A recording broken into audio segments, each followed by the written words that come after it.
Buenas noches a todos, vamos a comenzar nuestro curso de Biblia.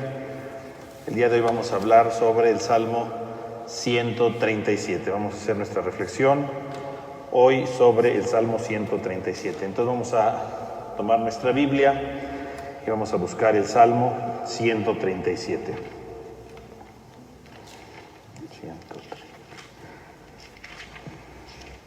Entonces dice así el Salmo 137. A las orillas de los ríos de Babilonia estábamos sentados llorando, acordándonos de Sión. En los álamos de la orilla colgábamos nuestras cítaras. Allí mismo nos pidieron cánticos nuestros deportadores, nuestros raptores alegría. Cantad para nosotros un canto de Sión. ¿Cómo podríamos cantar un canto de Yahvé en un país extranjero? Si me olvido de ti, Jerusalén, que se me seque la diestra, que se me pegue mi lengua al paladar si no me acuerdo de ti. Si no exalto a Jerusalén como colmo de mi gozo. Acuérdate, Yahvé, contra la gente de Edom, el día de Jerusalén, cuando decían, arrasadla hasta sus cimientos. Capital de Babel devastadora, feliz quien pueda devolverte el mal que nos hiciste. Feliz quien agarre y estrelle a tus pequeños contra la roca. Bueno, tenemos aquí entonces este Salmo 37, que algunos consideran que es la introducción para los salmos de acción de gracias, en la que pide la justicia de Dios. Entonces este Salmo tiene dos partes. Por un lado tenemos una parte, la verdad, los primeros versículos hasta el versículo 6, que nos hablan precisamente de una súplica a Dios. Y por otro lado tenemos la última parte en la que piden la acción de Dios, en la que piden la intervención de Dios, en la que piden que Dios intervenga, en la que Dios actúe totalmente. Este canto, pues no se sabe, este salmo, pues no se sabe muy bien cuándo se escribió, ni cuál es el motivo en la que se pudiera recitar, porque ustedes se dan cuenta, este salmo no tiene título. La mayoría de los salmos decimos que tiene un título más o menos para ver cómo se canta, en qué contexto se canta, etcétera. Pero en este caso este salmo no tiene ni título, entonces no dice nada. Obviamente habla de Babilonia, eso sí, por lo menos sabemos que está muy claro un tema, Babilonia. Pero ¿cuándo se escribió este salmo? Pues no lo sabemos. Algunos creen que este salmo se escribió cuando estaban en el destierro de Babilonia, porque recordemos que el pueblo de Israel pues, estuvo en Babilonia durante un tiempo, ¿verdad?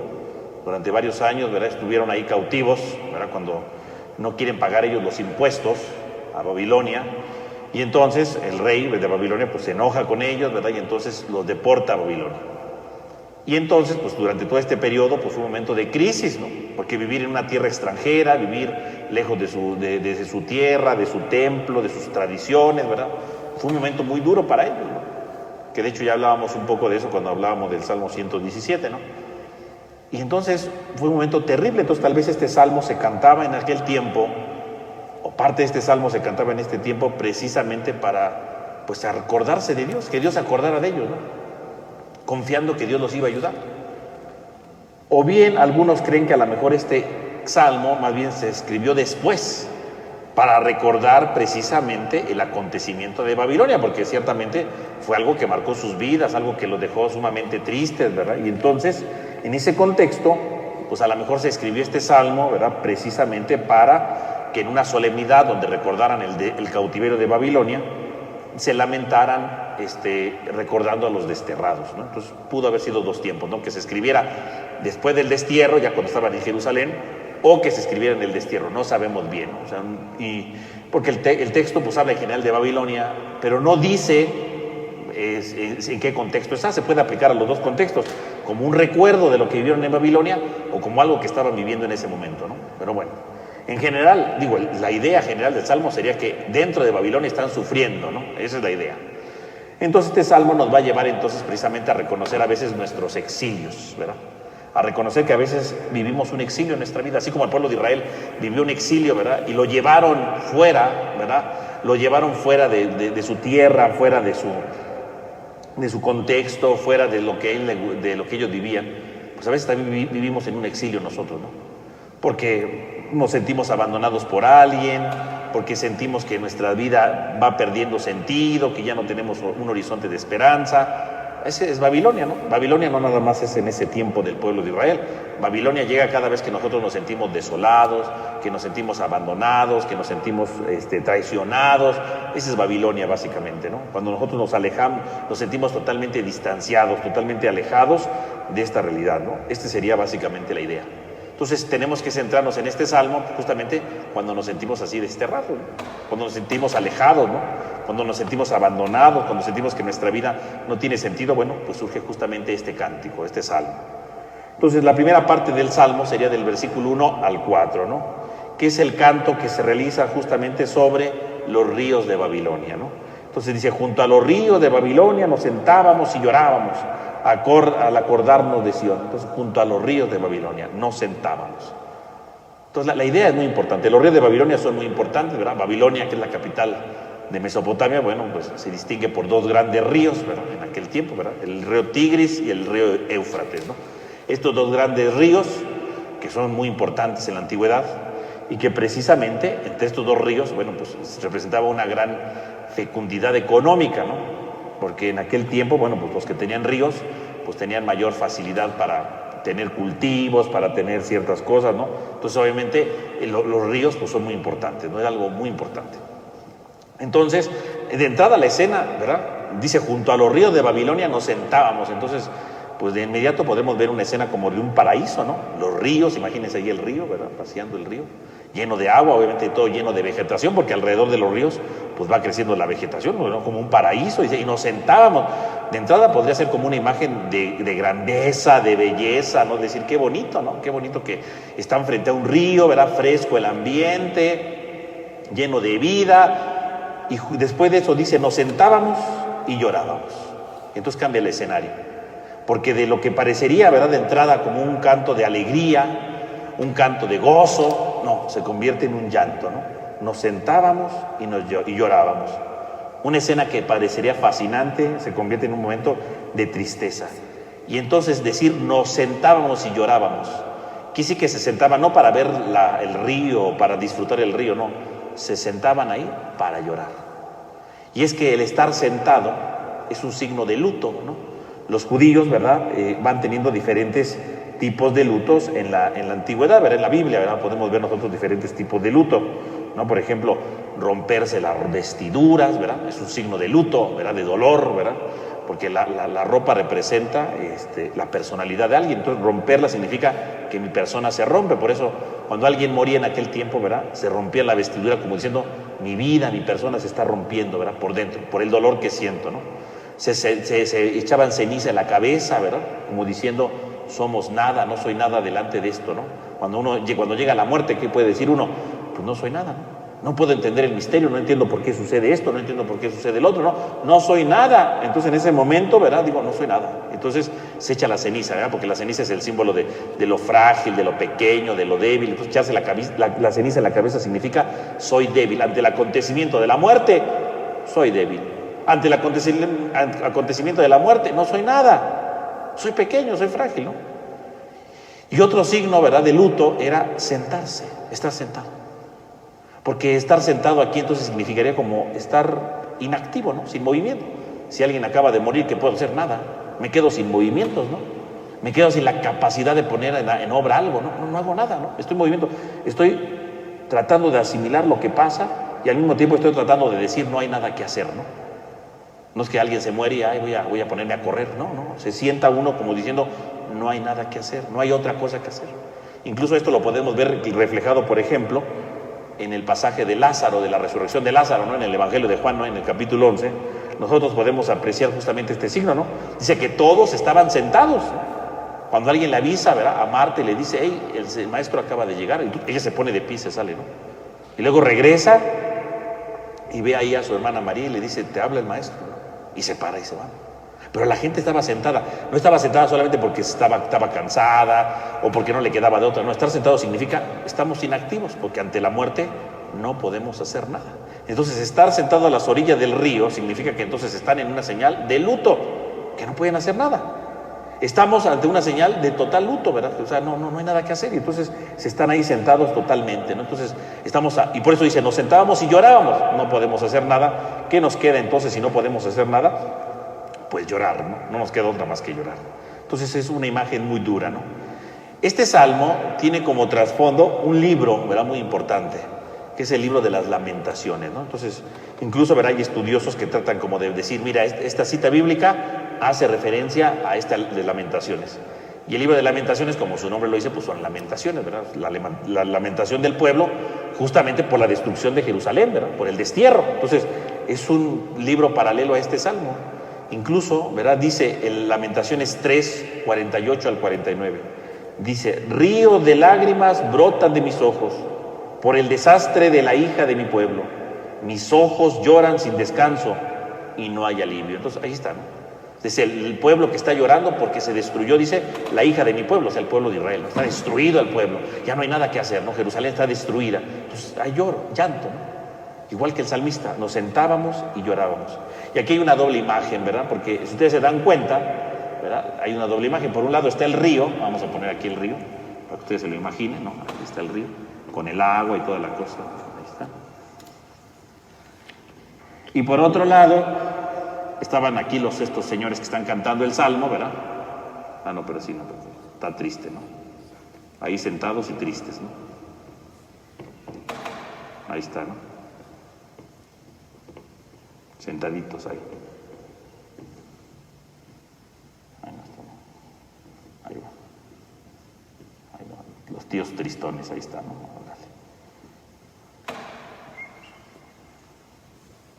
Ahí están, sentaditos. Y entonces están tristes, ¿no?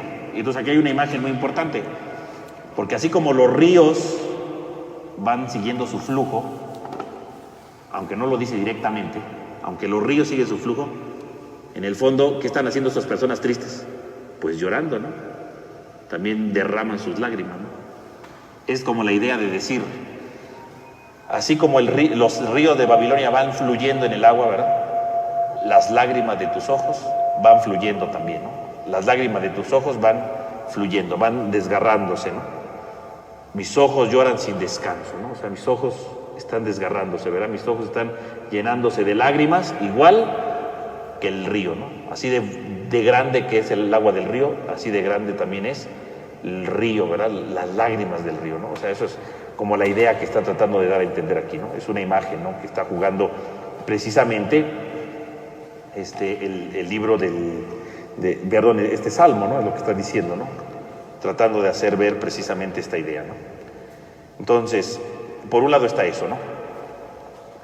Entonces, este salmo, ¿verdad?, entonces trata de hacer ver que hay un paralelismo, ¿no?, entre el río, ¿verdad?, que va fluyendo y las lágrimas que van fluyendo, ¿no? Así de grande es la tristeza, ¿no? Así de grande, ¿verdad?, que es el río de Babilonia, así de grandes son nuestras lágrimas, ¿verdad? Estamos llorando por este momento, ¿no? Es un momento entonces dramático. Y entonces en este momento dramático, evidentemente, pues no pueden hacer otra cosa, no pueden estar muy contentos, ¿verdad? Dice, llorábamos y nos acordábamos de Sión. Dice, en los sauces de las orillas teníamos colgadas nuestras cítaras. Y entonces, ¿qué significa que cuelguen las cítaras? Entonces aquí vamos a poner. Entonces, en los sauces, dice, ahí está el árbol, los sauces, ¿no? Ahí. Colgábamos nuestras cítaras. Entonces aquí está la cítara, ¿no? Bueno, ahí imagínense una cítara, ¿no? Ahí está, ¿no? Pues como un arpa, ¿no? Ahí está, ¿no? Entonces ahí la tienen, ¿no? Ahí la colgaba. ¿Qué significa que la cuelguen? Que la cuelguen quiere decir que no la van a usar, ¿no? Quiere decir que no está en uso. Quiere decir que la cítara sería un signo de la felicidad. Si yo cuelgo en un árbol mi cítara, significa que no es un momento para estar feliz. No es un momento para estar alegre, ¿no? No es un instrumento para dar felicidad, es un momento dramático, ¿no?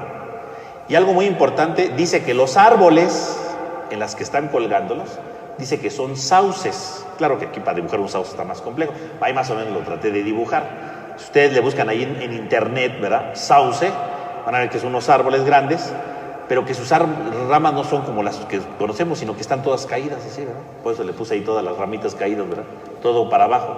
Porque los sauces representan que están tristes, es como si los árboles estuvieran llorando, ¿no? Y no solamente los judíos, culturas antiguas, ¿verdad?, también hacen ver que los sauces son como árboles que lloran, ¿no? Por lo tanto, si ustedes se dan cuenta, toda la imagen de lo que está describiendo aquí es una imagen de tristeza. Los ríos que fluyen como las lágrimas, ¿no? No hay cantos porque está la cítara ahí colgada sobre el árbol. No hay nada que cantar, no hay ningún momento de alegría. Y los árboles que nos rodean son sauces tristísimos, ¿no? Entonces, es una escena de total tristeza para ellos, ¿no? Hay una tristeza absoluta en todo esto. Hasta los árboles están tristes, como si los árboles estuvieran llorando, ¿no? Porque son sauces, ¿no? Entonces, ya la idea de los sauces de inmediato dicen, son árboles de tristeza. O sea, todo esto es un drama lo que están viviendo aquí, ¿no? Viven en medio de la tristeza, de la melancolía, ¿no? O sea, todo el mundo está llorando, ¿no? Esto es una escena no de felicidad, sino un funeral, ¿no? Están ahí en funeral, porque está en silencio todo, sin instrumentos, llorando, lamentándose, es eso, ¿no? Entonces es una escena de tristeza. Entonces los primeros 2 versículos ya nos empiezan a hablar precisamente de la tristeza, ¿no? Nos hablan de la tristeza, no hay otra cosa que hacer más que estar tristes, es esto, ¿no? Entonces tenemos aquí la idea precisamente de alguien que vive en total tristeza, que vive en total abandono. Y así podemos estar nosotros, ¿no? Podemos estar a veces tristes, abandonados, decepcionados de la vida, ¿no? Porque no nos va bien, ¿no? Porque nos sentimos solos, nos sentimos frustrados, nos sentimos ansiosos, yo qué sé, ¿no? Pues aquí estamos, puede ser nosotros, ¿no? O ahorita, ¿verdad?, que muchas personas están encerradas, a lo mejor ya dicen, ya quiero salir, ya quiero hacer, pues se sienten tristes, pueden estar aquí, ¿no? Esta escena podemos ser nosotros también en estas circunstancias, ¿no? En la que decimos, me siento triste porque mis planes a lo mejor fracasaron, ¿no? A lo mejor en este tiempo, ¿verdad? Con esto de la pandemia, a lo mejor hubo gente que pues iba a tener una fiesta y ya no la pudo hacer, ¿no? A lo mejor se iba a casar y ya no se pudo casar, porque pues ¿cómo se va a casar si cerraron todas las iglesias, cerraron los salones, o sea, y ya no pudieron casarse? Hay gente que a lo mejor no se pudo casar, ¿no? O no celebraron sus 15 años, o yo qué sé, ¿no? Sus cumpleaños, cualquier cosa, y a lo mejor están tristes, porque todo lo que ellos habían soñado, todo lo que ellos habían querido, se frustró. Está perdido totalmente, ¿no? Perdieron mucho. Habrá personas que están perdiendo otras cosas, ¿no? Habrá personas que estén perdiendo familiares, a lo mejor, también, ¿no? La tristeza, ese cuadro, por lo tanto, apliquémoslo a cualquier estado de tristeza, a nuestros tiempos actuales, pero aplíquelo a cualquier tiempo de su vida, lo puede aplicar a cualquier tiempo. La tristeza. Perdimos algo, ¿verdad? Nos decepcionamos, nos fuimos de exilio porque perdí todo lo que tenía, ¿no? Ahí están, en la total tristeza, ¿no? En el total desengaño. Y no obstante eso, entonces viene, ¿no?, el versículo 3. Sí, allí nos pidieron los que nos tenían cautivos cantos, y nuestros opresores cantos de alegría. Canten para nosotros un canto de Sión. Y entonces ahí, ¿verdad?, no solamente ellos están ahí tristes, ¿verdad?, sino que además ahí dice estaban sus opresores, ¿no? Claro, los soldados, ¿verdad?, el imperio babilónico está ahí, ¿no? Entonces vamos a dibujar aquí el imperio babilónico, un soldado ahí más o menos. Imagínenselo ustedes ahí, con ojos malvados, obviamente, ¿no? Ahí está.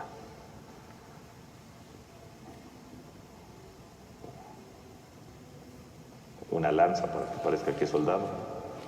Está. Ahí está, ¿no? Los opresores. Y entonces dicen, y los opresores, los que nos tenían cautivos, ¿no? Y aquí los que nos tenían cautivos es una palabra muy rara, ¿verdad?, que se puede traducir de varias maneras, ¿no?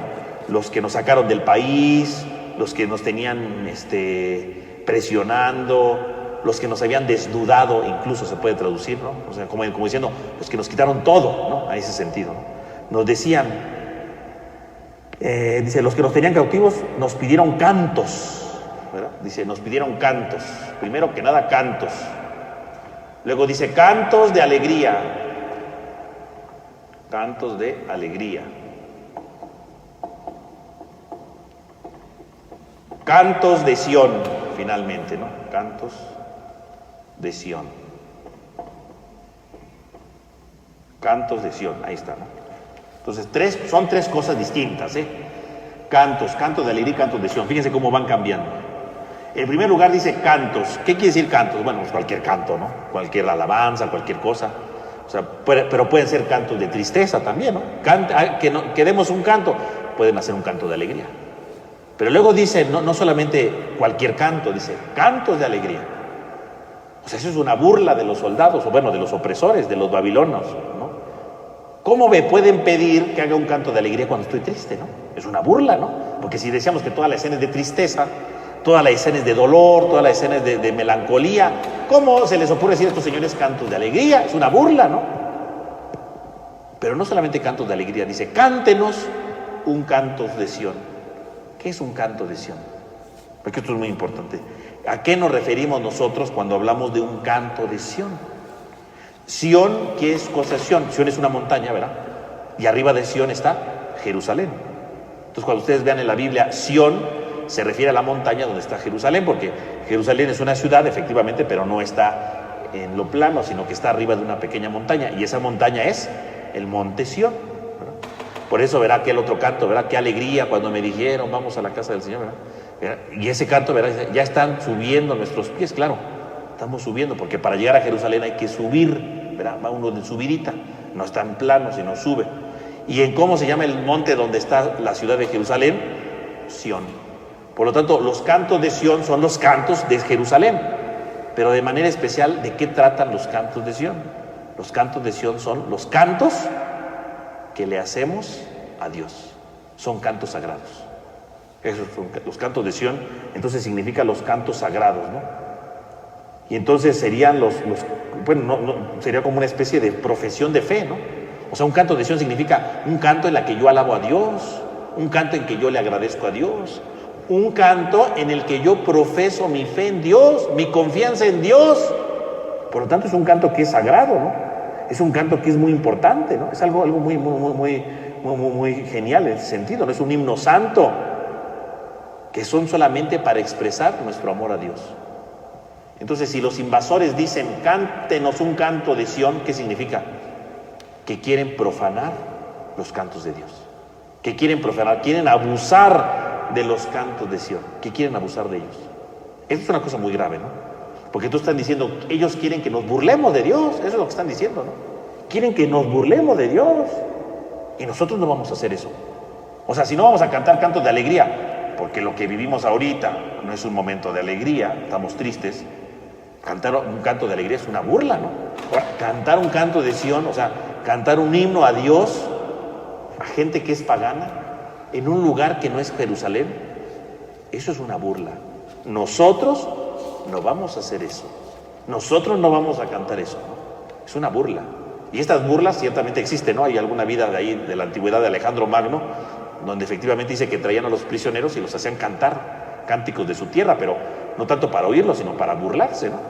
O incluso en la misma Biblia, ¿verdad? En el libro de Jueces, ¿no? En el libro de Jueces, cuando está Sansón, ¿verdad? Dicen que sacan a Sansón para burlarse de él, ¿no? No para que cante, pero sí lo sacan para burlarse de él, ¿no? En el capítulo 16 del libro de Jueces, ahí narra, ¿verdad?, cómo sacan a Sansón, ¿no? Y entonces ahí para que se burlen de él, ¿no? Para que se burlen de él. Era algo muy común y ellos dicen, quieren burlarse no solamente de nosotros, quieren burlarse de Dios, porque quiere que cantemos cantos de Sión, o sea, cantos de Dios, cantos sagrados. Eso es una blasfemia, ¿no? Es una profanación al nombre de Dios. Nosotros no podemos, ¿no?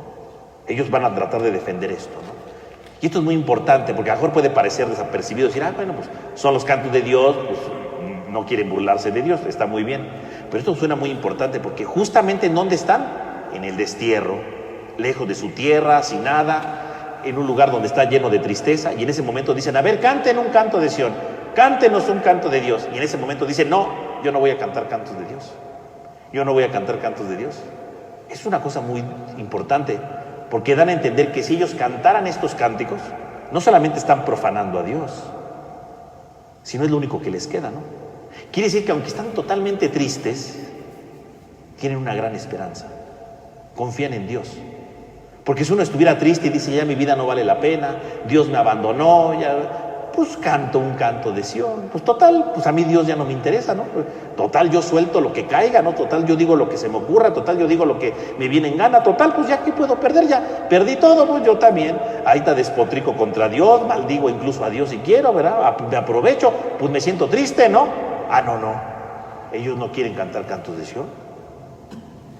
¿Cómo voy a cantar un canto de Sión? ¿Cómo voy a a profanar el nombre de Dios. Es lo único que me queda. Ya perdí mi tierra, ya perdí mi templo, ahora voy a perder a Dios. Quiere decir que aún en el momento de mayor tristeza y de mayor desesperación, reconocen que Dios es su mayor riqueza. Es lo único que le queda. Cantar un canto de Sión significa, ya perdí lo único que me queda. Fíjense cómo van a salvaguardar la presencia de Dios, ¿no? Ante la desgracia que están viviendo, deben cuidar el contacto con lo divino, su contacto con Dios. No porque esté muy apretado por los problemas, quiere decir que voy ahora a desentenderme de Dios. No, es lo único que le queda. Si me burlo de Dios, ¿qué me queda? No me queda nada, ¿no? Ahora sí mi tristeza va a ser absoluta, porque no hay quien me sostenga. Quiere decir que estos hombres, aunque estaban tristes, alguien los sostenía aún en su tristeza. ¿Y quién los sostenía? Dios. Dios los sostenía en su tristeza. Quiere decir que en el momento de la crisis, pues a veces podemos desconfiar de Dios, ¿no? Eso es cierto, ¿no? Muchos desconfían de Dios. Y puede haber un hombre, no físicamente, ¿verdad?, espiritualmente hablando, que puede decir, a ver, canta un canto de Sión, o sea, a ver, búrlate de Dios, ¿no? Ahorita que te sientes solo, ahorita que te sientes desamparado, ahorita que te sientes traicionado, ahorita que te sientes desesperado, a ver, búrlate de Dios, búrlate de Dios. Y hay quien cae en la tentación, ¿no? Y se burla de Dios, ¿no? Y le dice a Dios lo peor, ¿no? Porque dice, pues, Dios me abandonó, Dios me dejó, Dios no está conmigo, y se burlan de Dios.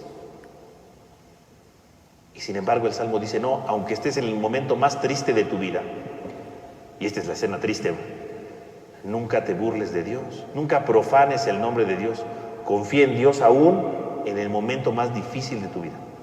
Es el tesoro seguro, Él te va a recuperar todo lo necesario, con el paso del tiempo, no hoy, no mañana, no, obviamente, pero Dios va a actuar. Y ciertamente regresaron de Babilonia, ¿no? Ciertamente terminó su destierro y regresaron y recuperaron cosas, o sea, no es que se quedaron en Babilonia para siempre. El pueblo volvió a recuperar su dignidad, el pueblo volvió a recuperar su estabilidad, el pueblo lo recuperó porque confiaron en Dios. Si ellos no hubieran confiado en Dios, se hubieran desvanecido. Porque en el fondo, ¿por qué los judíos pudieron regresar a Jerusalén después de muchos años? Porque seguían unidos. ¿Y quién los unía? Su fe en Dios, ¿no? Ahí en Babilonia ellos empezaron a reunir todos los sábados en las sinagogas. Ahí fue cuando aparecieron las sinagogas, ¿no? Ahí fue cuando empezaron ellos a reunirse todos los sábados para escuchar la palabra de Dios. Era lo único que les quedaba. Pues empezaron a escuchar la palabra. Y eso les dio su identidad.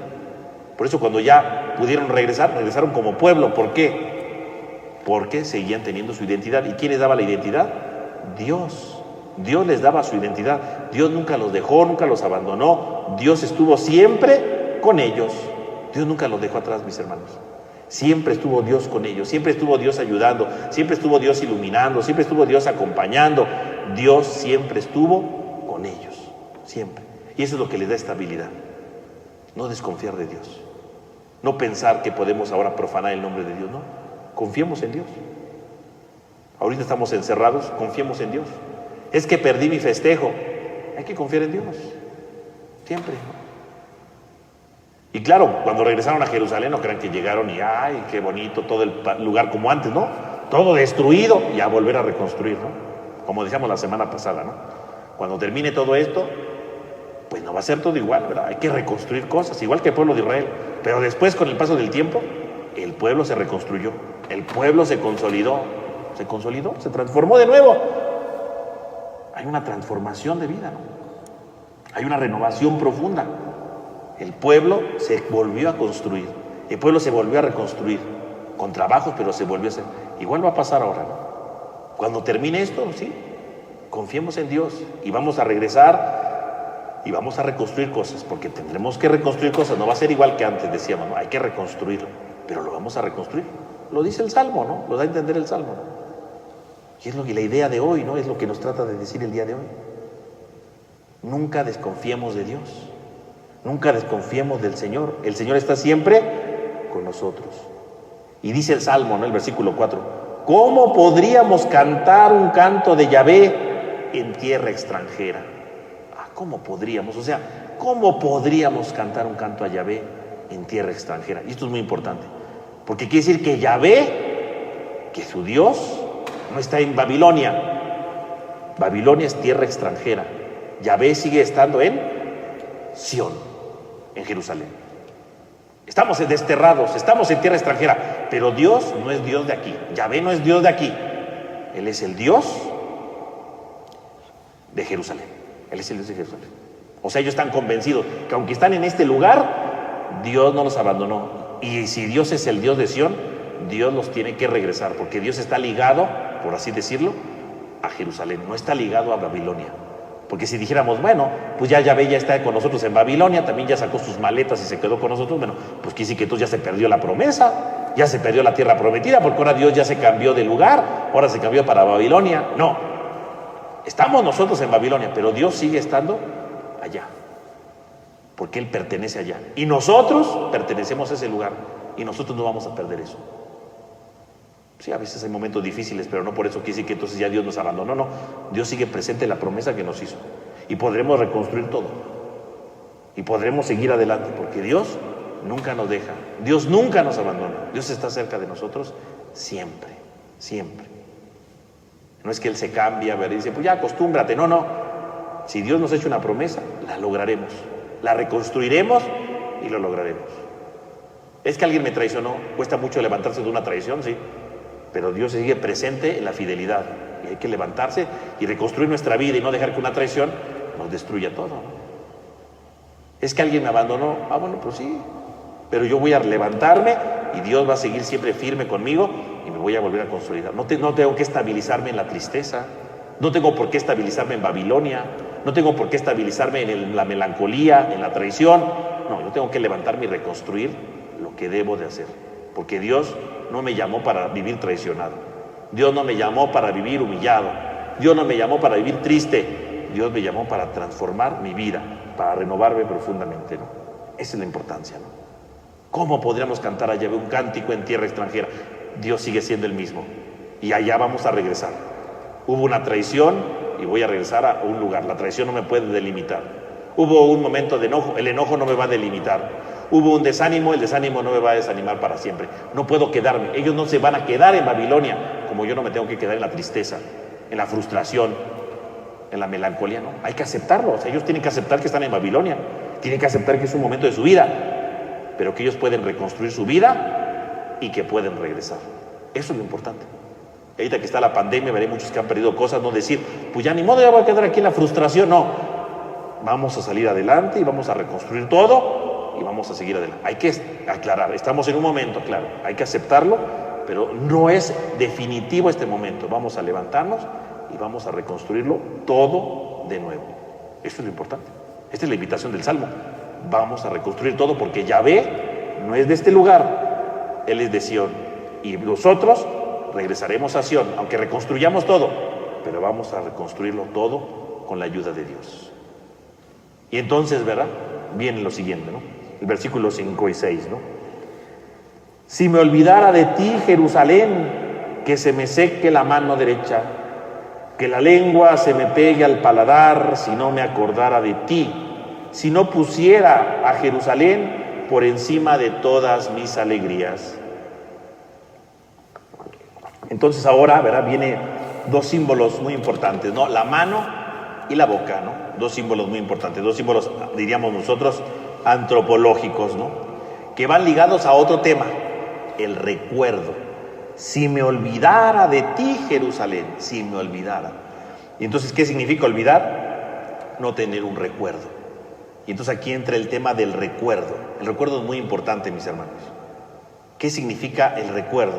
El recuerdo no solamente es, ¿cómo se llama? Pues recordar, ¿verdad? Algo del pasado, llenar lagunas mentales. No, no. Recordar significa actualizar la salvación.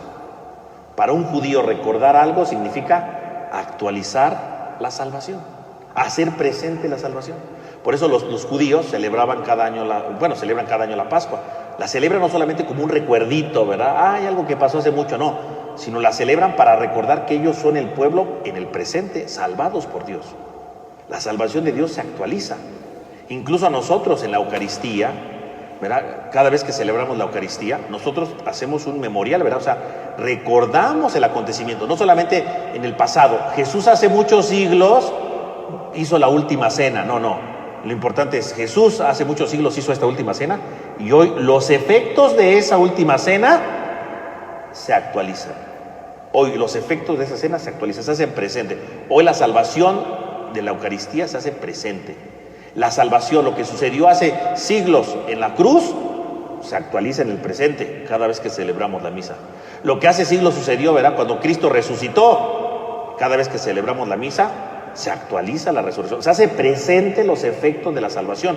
No solamente es acordarnos, porque entonces la misa sería una obra de teatro, ¿no? Si nada más voy a estar recordando cosas, pues entonces quiere decir que estoy imitando a Cristo, ¿verdad? Recordando más o menos cómo fue, sería una obra de teatro. No, la misa no es una obra de teatro. Cada vez que celebramos la Eucaristía traemos al presente el acontecimiento de salvación. Cada vez que celebramos la Eucaristía, la recordamos. ¿En qué sentido? Porque traemos al presente su pasión, muerte y resurrección. Lo estamos volviendo a vivir en este momento, no en el pasado, sino en el presente. Lo estamos viviendo hoy, en el presente, aquí y ahora. Lo estamos teniendo en el presente. Por lo tanto, cuando dice, si me olvidara, ¿verdad? De ti, Jerusalén, si me olvidara, o sea, si la salvación no la trajera al presente, que se me seque la mano derecha, ¿no? Si me olvidara, o sea, entonces olvidar sería como una apostasía, ¿no? O sea, apostasía quiere decir negar nuestra fe, ¿no? Si me olvidara, bueno, estoy negando mi fe. No. Yo nunca me voy a olvidar de Jerusalén. Yo nunca me voy a olvidar de la salvación que Dios ha dado en Jerusalén, porque Dios sigue presente conmigo. Nunca hay que perder la esperanza. Nunca hay que perder de vista que la salvación se actualiza siempre. Dios no nos deja. Y si me olvidara, dice, que se me seque la mano derecha, ¿no? La mano derecha. Y entonces es muy importante, ¿no? Porque ¿qué quiere decir secar? Ahí estamos en el contexto del destierro de Babilonia. En aquel tiempo, ¿verdad? En el destierro de Babilonia hay un profeta muy importante, ¿no? Que es el profeta Ezequiel. Y el profeta Ezequiel, en el capítulo 37, versículo 11, dice: nuestros huesos se secaron y pereció nuestra esperanza. Nuestros huesos se secaron y pereció, murió nuestra esperanza. Entonces, ¿qué quiere decir secar? Secar significa perder la esperanza. Eso quiere decir estar seco, ¿no? Perder la esperanza. Entonces, si yo no me acordara de ti, si yo no trajera la salvación que Dios me ha dado, que se me seque la mano derecha. ¿Y la mano derecha para qué sirve? ¿Verdad? La mano pues es con el que yo hago actividades, con el que yo hago cosas. Bueno, pues si yo me olvido de la salvación, que se me seque la mano significa que mis obras estarán llenas no estarán llenas de esperanza, estarán llenas de desesperación, estarán llenas de desánimo, ¿no? Eso quiere decir la mano seca, ¿no? Todo lo que yo haga estará sin esperanza. Todo lo que yo hago no tendrá esperanza. Todo lo que yo haga no tendrá fuerza. Todo lo que yo haga no tendrá ánimo. No tendrá razón de ser. No tendrá esperanza. No tendrá nada. Si yo me olvidara de ti, que se me seque la mano, porque entonces todo lo que haga va a ser un sinsentido, ¿no? Va a ser un sinsentido. No va a tener una razón de ser. No va a tener ningún sentido que yo lo esté haciendo. ¿Por qué? Pues porque ya todo lo que yo será lleno de desánimo, ¿no? Pero si yo me acuerdo de Jerusalén, si yo me acuerdo de la salvación de Dios, nunca voy a perder la esperanza. Todo lo que haga lo haré con esperanza. Sí, a lo mejor en Babilonia tengo que trabajar. Pues sí, trabajaré, pero lo haré con esperanza, porque sé que Dios no me deja. Pero si yo pierdo la esperanza, si yo pierdo la salvación de Dios, todo lo que haga lo voy a hacer con tristeza, ¿no? Y hay gente que vive así, ¿no? Hay gente que vive llena de tristeza, de melancolía, todo lo que hace está lleno de tristeza, ¿no? Todo lo que hace tristeza, ¿no? ¿Va a hacer esto?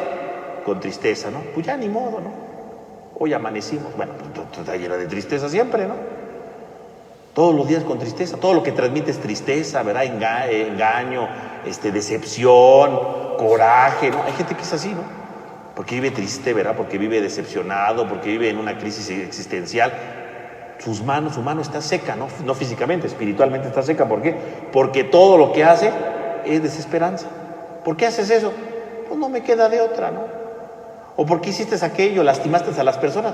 Para que sientan lo que yo siento. Bueno, o sea, ¿qué transmite con sus obras? Dolor, tristeza, angustia, decepción, frustración.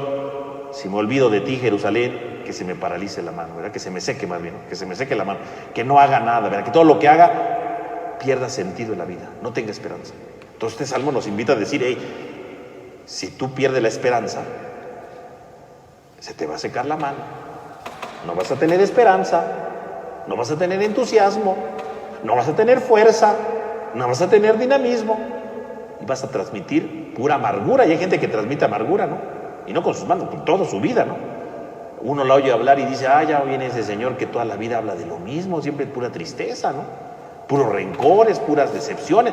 No, nunca pierda la esperanza, porque si pierdes la esperanza, si pierdes la salvación que Dios te da, se te seca la mano. Y claro, la mano también hace eco, porque aquí, por el contexto, ¿verdad? Pues con eso se toca la cítara, ¿no? Si yo no me acuerdo de Jerusalén, bueno, seré incapaz entonces de alabar a Dios. Nunca más volveré a alabar a Dios. A lo mejor sí puedo cantar y decir, pero en mi corazón ya no está la alabanza a Dios. ¿Por qué? Porque me olvidé de Dios. Me olvidé de su salvación. Entonces tampoco podré tocar la cítara, ¿no? Y luego dice, ¿no? Y no solamente la mano, ¿verdad? Que la lengua se me pegue al paladar si no me acordara de ti. Que la lengua se me pegue al paladar. Y la lengua pues sirve precisamente para hablar, ¿no? Para compartir, para relacionarme, ¿verdad? Para exteriorizar mi manera de vivir. Pero si yo me olvido de la salvación de Dios, pues mi manera de vivir, mi manera de expresarme va a ser puras cosas llenas de odio. La lengua se me pega al paladar. ¿Qué significa? Que ya no puedo hablar cosas de Dios, que ya no puedo hablar cosas de esperanza, que todo lo que yo diga, todo lo que yo transmita va a ser lo mismo, ¿no? Pura decepción, pura tristeza. No permitamos que nuestra vida caiga en tristeza, que caiga en angustia por un dolor, por una tristeza, por una traición. No, que nunca se nos pegue la lengua al paladar, que nunca, porque si no, entonces nuestra vida pierde sentido, ¿no? Y lo mismo, la lengua, ¿para qué sirve? Para cantar, ¿no? No, pues si yo me olvido de Dios, me olvido de su salvación, pues nunca voy a volver a cantarle a Dios. Sí puedo cantarle de dientes para afuera, pero no va a salir algo, no es algo que brote del corazón. ¿Por qué? Porque brota de mi envidia y no estoy realmente alabando a Dios, ¿no? Y bueno, después de este segundo bloque, versículos 5 y 6, viene la última parte, ¿no? Que del versículo 7 al 9, ¿no? La hija de Babilonia, que es tal vez la parte más compleja de todas. Incluso, ¿verdad? Cuando nosotros hacemos este salmo en la liturgia de las horas, estos versículos no aparecen, los quitan, porque son un poco agresivos, ¿no? Pero tenemos más o menos que entenderlo y vamos a ver incluso cómo lo entendían los cristianos, porque esto es muy importante. Dice, recuerda, Señor, contra los edomitas el día de Jerusalén, cuando ellos decían, arrásenla, arrasen sus cimientos. Recuérdate, Señor, en contra de los edomitas. ¿Quiénes son los edomitas? Los edomitas, ¿verdad? Si nosotros leemos la Biblia, en el libro del Génesis, los edomitas vienen de Esaú, ¿verdad? Está Abraham tuvo a Isaac, e Isaac tuvo dos hijos. Uno es Esaú y otro es Jacob. De Jacob vienen los judíos, ¿no? De ahí va a venir la descendencia de los judíos. Y de Esaú va a venir la descendencia de los edomitas. Por lo tanto, los edomitas era un pueblo, era una tribu que vivía ahí, bueno, un pueblo en aquel tiempo, ¿no? Que vivía junto a Jerusalén, que eran sus vecinos, vaya, vamos a decirlo. Que más o menos se llevaban entre ellos, ¿no? Más o menos se llevaban entre ellos. Pero esto es muy importante porque esto retrata, si ustedes se dan cuenta, retrata la situación que vivían ellos en Babilonia. Qué curioso que antes de hablar en contra de Babilonia, primero hablan en contra de Edom. Uno dirá, ¿pero por qué contra Edom? Pues si dice que están tristes en Babilonia, están hablando de Babilonia, de repente hablan de Edom. ¿Por qué? Porque ciertamente cuando vino el destierro, ¿verdad? Cuando los babilónicos atacaron ahí, ¿verdad? La tierra de Jerusalén, los de Edom, cuando vieron que Jerusalén estaba siendo sitiada, que estaba siendo destruida, los de Edom hicieron un pacto con los de Babilonia para aliarse con ellos y destruir Jerusalén. Entonces estas palabras están llenas de dolor, de resentimiento, como diciendo, nuestros propios hermanos se aliaron contra nosotros. Por eso hablan de Edom. Edom, uno dirá, bueno, aquí que ven en el entierro tiene, refleja una situación política de aquel tiempo, que sus propios hermanos, ¿verdad? Su tribu, la tribu de al lado, por así decirlo, los traicionaron porque se unieron contra los babilonenses. Y dice, recuerda, Señor, contra los edomitas el día de Jerusalén. O sea, acuérdate, destrúyelos. Ahí está hablando el coraje, también el coraje habla. Pues finalmente los salmos sí son palabra de Dios, pero también lo escriben los hombres. Y ahí podemos ver el lado humano del salmo, ¿no? O sea, acuérdate de ellos, cuando nos decían, arrásenla, arrasen hasta sus cimientos. Y aquí la palabra arrasar, pues así lo traducen muchas Biblias, ¿no? Pero no es arrasar. La palabra literal tendría que decir, desnúdenla, desnúdenla, es la palabra que está usando.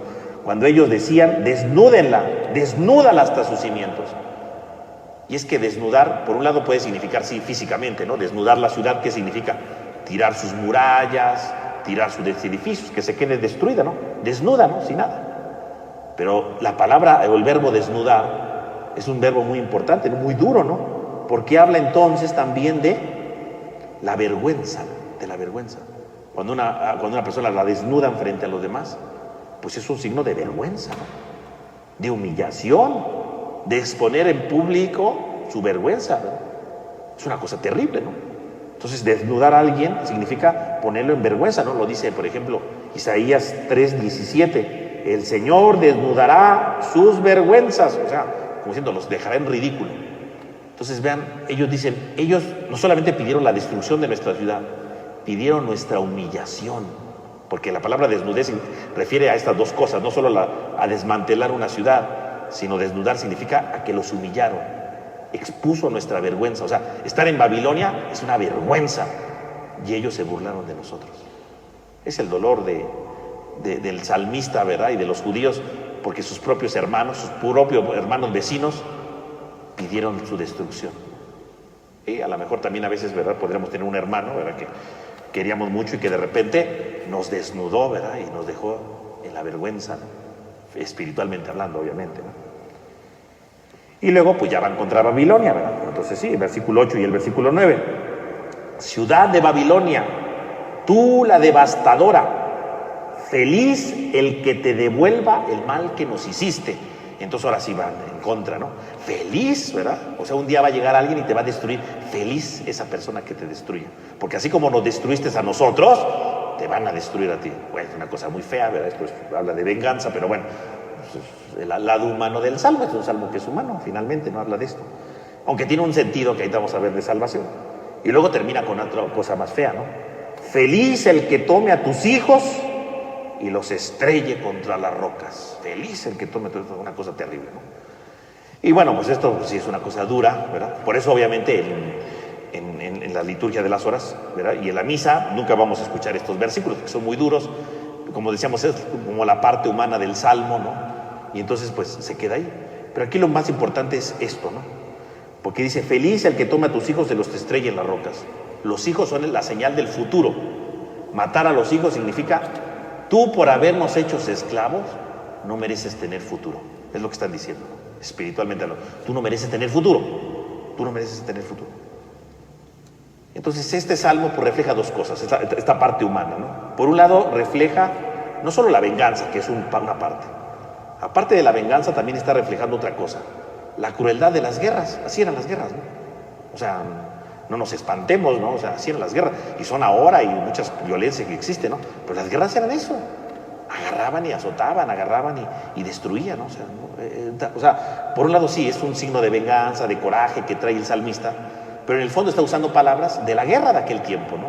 Así eran las guerras, ¿no? Mataban a los niños, ¿no? Tal cual, no están diciendo cosas mentirosas. Y por otro lado, pues están diciendo que cuando Dios salva al hombre, o salva a su pueblo más bien, el poder de Dios sobre la historia a veces también es desquitándose de los enemigos del pueblo, ¿no?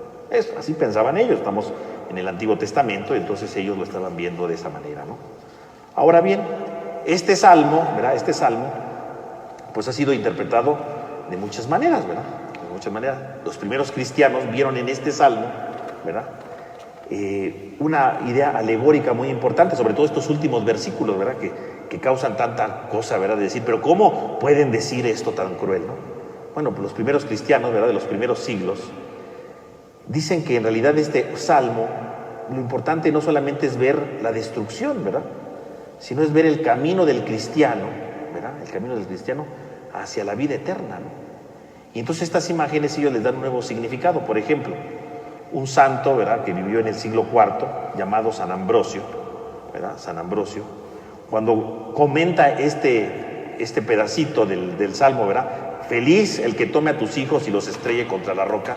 San Ambrosio dice, esto no puede referirse solamente a los niños. Claro, obviamente el salmista se refería a eso, ¿no? Como en las guerras lo hacía. Pero San Ambrosio dice, no, esto puede tener un significado oculto, ¿no? Alegórico. Y entonces San Ambrosio escribió una obra que se llama Sobre la penitencia, ¿no? porque en aquel tiempo, ¿verdad?, era importante pues hacer la penitencia, ¿verdad?, una reconciliación.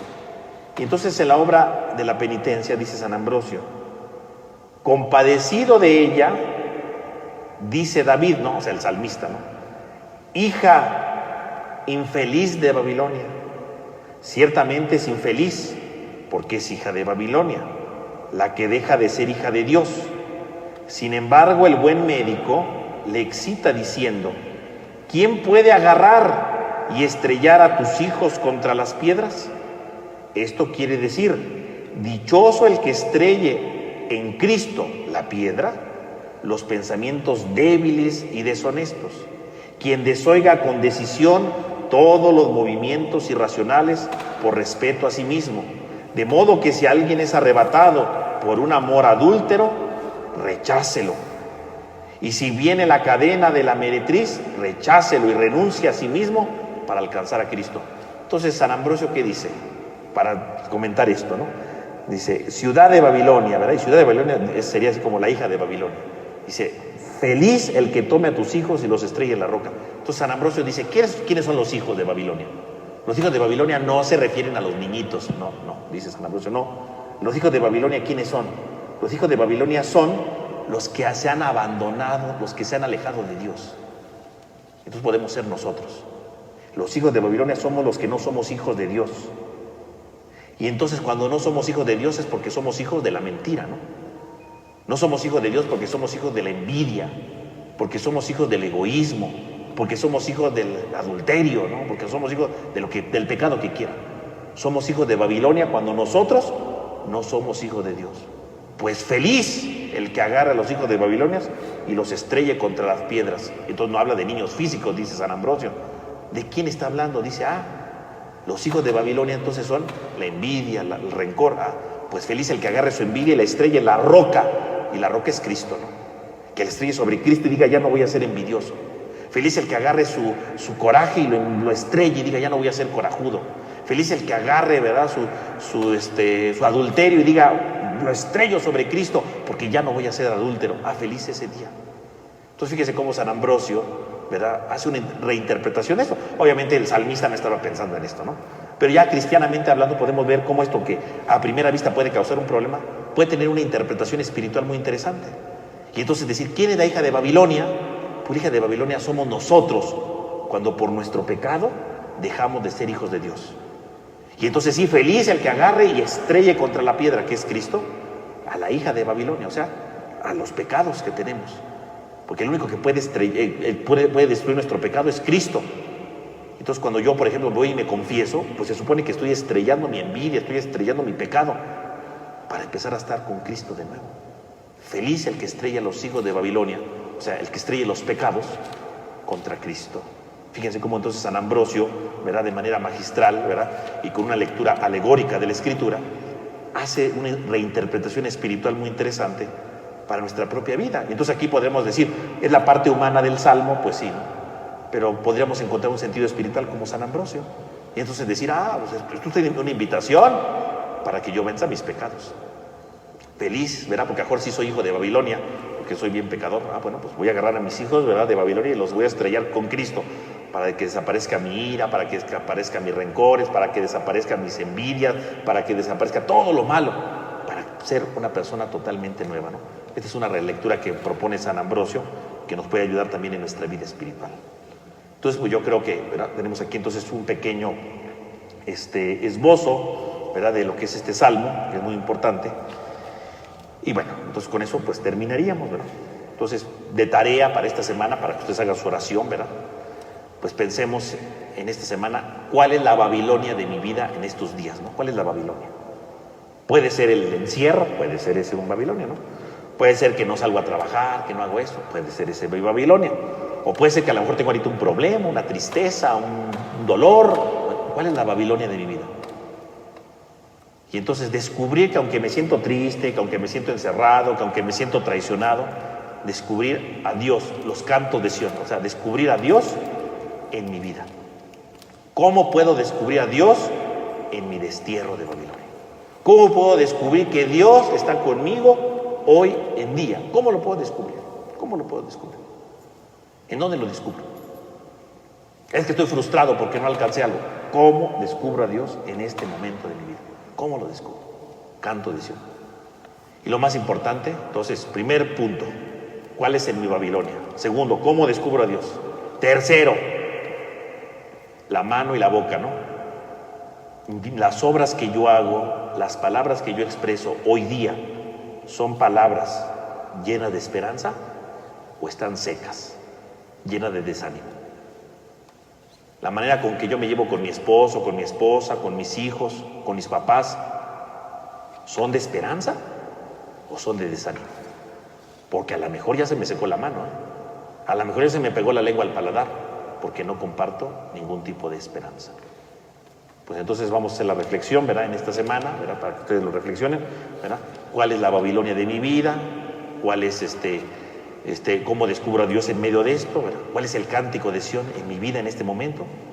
¿Y cuál es precisamente, si mis manos, ¿verdad? Si mis obras están secas, están desanimadas, o si mis obras transmiten esperanza? Y si me doy cuenta que a veces estoy medio desesperado, pues hay que empezar a cambiar. No solamente hay que verlo, sino que hay que empezar un cambio para ir transformando nuestra vida. Y esto pues sería la reflexión de hoy.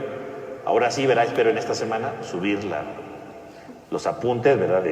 Del de hoy y de la semana pasada, porque la semana pasada no lo subimos, pero ahora sí lo vamos a subir, ¿verdad? Esperemos en Dios que no pase nada. Vamos a subir el de la semana anterior y el de esta semana para que ustedes lo tengan, ¿verdad? Para que lo tomen en cuenta, ¿no? Entonces vamos a terminar con una oración. En el nombre del Padre, y del Hijo, y del Espíritu Santo. Amén. Señor, te pedimos por cada uno de nosotros para que nos ayudes a transformar nuestra vida, para que nos ayudes a reconocer que a veces sí llega el destierro, el exilio en nuestra vida, pero que requerimos de tu apoyo, de tu esperanza. Ayúdanos para no desanimarnos y que aunque estemos en momentos difíciles, sepamos descubrir tu presencia salvadora, que nos llena de esperanza y la compartamos a los demás. Por Jesucristo nuestro Señor. Amén. En el nombre del Padre, y del Hijo, y del Espíritu Santo. Amén. Pues que tengan todos una buena noche, que descansen, que Dios los bendiga siempre.